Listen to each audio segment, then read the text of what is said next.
was a Friday morning. You can figure out on the 10th, 17th, it was probably the 18th of November. And I came to the station, and I took a trolley car to where we were living. And I thought everything was okay. I tried to call my mother and my parents from the train station, but there was no answer. So I said, okay, I'll go there myself. I went there, and I walked over. And when I came to our house,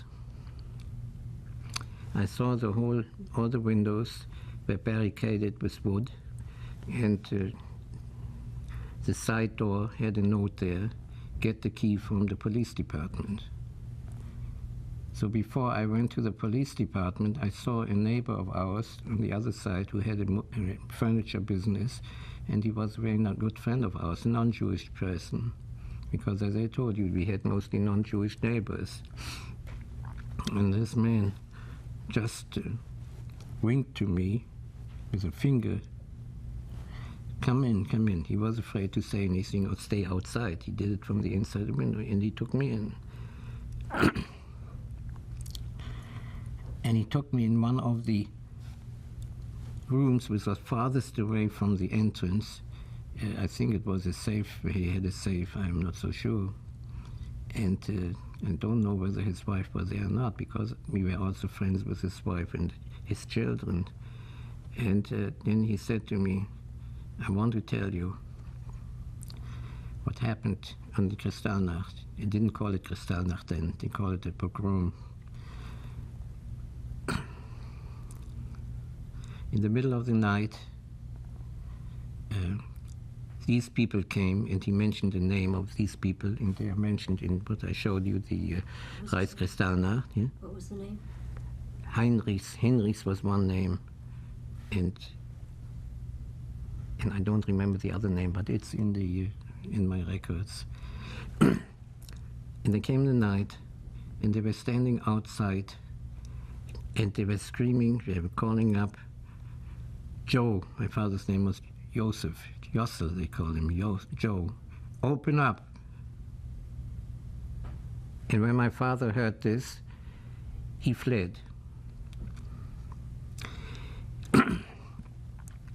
He ran over the roofs on the other side, and this man told me he went to the port, to the harbor, and he boarded a Swedish ship to go to Sweden. I don't know, probably that's what he told him. And your brother, your younger brother, who was just bar mitzvah in October 1938, he went to call a doctor, but he never came back. And my sister, she was in Hamburg. She was like a household help. And so then he came in. They broke in. They broke everything, because later on when I came to the house, I saw everything ripped up in pieces and broken down, all glass inside. And it was not easy to get up to the second floor. And they asked your mother, where's your husband? And my mother did not want to tell them, so they said, I don't know. When she did not tell them, they just shot. I don't know how many times he shot, but at least once, because afterwards I found the bullet there. That was it. And then he said to me, what happened afterwards? Two ladies came and they buried her in the Jewish cemetery.